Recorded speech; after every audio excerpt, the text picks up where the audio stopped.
Film की शुरुआत दो लड़कियों को दिखाने से होती थी है जो कि एक जगह में बैठ कर के कॉपियों में सारे हिसाब किताब को लिख रही होती है। असल में ये लोग एक गैंग की मेंबर थी और ड्रग्स के सारे पैसों के हिसाब को लिख रही थी कि आखिर कितनी कमाई हुई है और कितनी नहीं, और ये लोग सारे हिसाब किताब को लिख ही रही होती है कि तभी दरवाजे में नॉक नॉक की आवाज़ आती है, और क्योंकि वहाँ पे पुलिस आ चुकी थी जो कि वहाँ पे दरवाजे में नॉक नॉक कर रही थी। और फिर पुलिस इसका नाम पुलिस के बारे में जान करके ये लोग दोनों वहाँ से जल्दी भागने लगते हैं और अपने सारे सामान को भी वहीं पे छोड़ दिए चुके होते हैं। और जबकि ये लोग बहुत बड़े ड्रग्स डीलर के साथ काम किया करती थी और इसलिए इनका नाम क्रिमिनल्स के टॉप लिस्ट में था। और फिर ये लोग वहाँ से भाग जाती हैं और भाग करके एक बस में बैठती है, और बस में बैठने के बाद फिर वो लोग एक ट्रेन में बैठ जाती है। और फिर उसमें एक मेंबर अपने बॉस को कॉल करके बता देती है कि हम जब वहाँ से भाग रहे थे तो फिर हमारा सारा ड्रग्स का सामान वहीं ट्रेन में ही छूट गया। जिसके बाद फिर वहाँ पे वो टिकट काटने वाला इंसान आता है और दरवाजे में नॉक नॉक करता है। और जब फिर ये दरवाजा खोल करके अंदर आती है तो वो टिकट काटने वाला इससे टिकट देखने को बोलता है, और जबकि उसके पास टिकट नहीं होते हैं तो फिर वो लड़की उस टिकट वाले को अंदर खींच लेती है और उसके साथ रोमांस करती है, और जिससे कि वो टिकट मांगने का मुंह बंद करवा देती है। उसके बाद फिर वो वहाँ से अपनी दोस्त के पास ही जा देती है और वहाँ से फिर रेलवे स्टेशन पे उतर करके बाहर जाने लगती है। तभी वहाँ पे एक भिखारी उसे कहता है कि तुम लोग दोनों तो बिल्कुल डैन चुड़ैल जैसी दिखती हो। जिसके बाद फिर ये लोग दोनों काफ़ी गुस्सा हो जाती है और ये भी सोचने लगती है कि आखिर इसने हमें डैन आखिर क्यों ही कहा। जिसके बाद फिर ये वहाँ से दूसरे रूम में जा देती है और वहाँ पे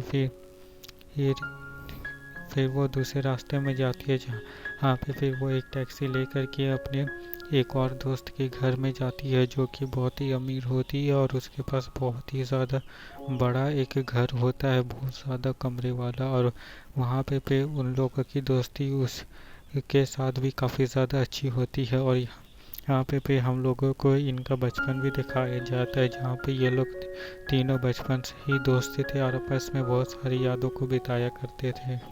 और बचपन में ये लोग काफ़ी ज़्यादा गेम्स खेला करते थे, जिसमें 3 रूल्स होते थे। पहला रूल्स होता था कि हर कोई इस गेम में पूरा मन लगा करके खेलेगा, मतलब इस गेम को पूरी अच्छी तरह से खेलेगा मन लगा आगे करके। और दूसरा रूल कि इस गेम में हम तीनों के सिवा और कोई भी तीसरा चौथा इंसान नहीं आ सकता, मतलब गेम में सिर्फ यही तीनों लोग खेलेंगे। और तीसरा कि इस गेम को कोई भी बीच में छोड़ करके नहीं जा सकता, मतलब इस गेम को कोई भी क्विट नहीं कर सकता है। और इसमें एक लड़की जो कि इस फार्म हाउस में रहती थी वो एक माँ बनने का रोल निभाती थी, और जो एक दूसरी लड़की रहती थी वो बेटी का, और तीसरी लड़की डॉक्टर का रोल निभाती थी। और ये लोग तीनों यहाँ पे ये गेम्स को खेलते थे। और यहाँ पे फिर वो लड़की दरवाजे के अंदर जाती है जहाँ पे फिर वो अपनी फ्रेंड को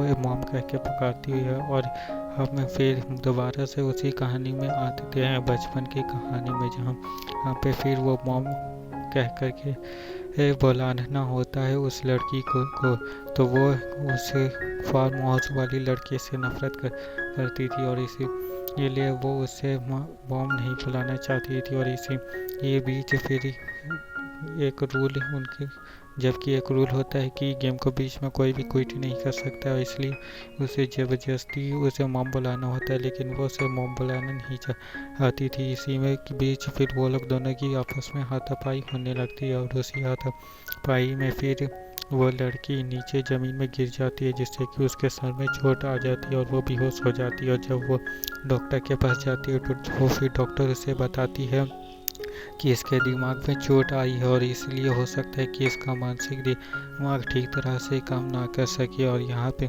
यहाँ पे फिर ऐसा ही होता है, उसका मानसिक दिमाग ठीक तरह से काम नहीं कर पाता है और वो एक फेक गेम को रियल लाइफ समझने लगती है। वो उस लड़की को अपनी बेटी ही समझने लगती है और इसीलिए वो उसे अपनी मॉम कहती है और फिर घर के अंदर आकर के बैठ जाती है स्कूल ड्रेस में। और फिर वो लड़की उसे मॉम की तरह खाने बना करके फिर दे देती है और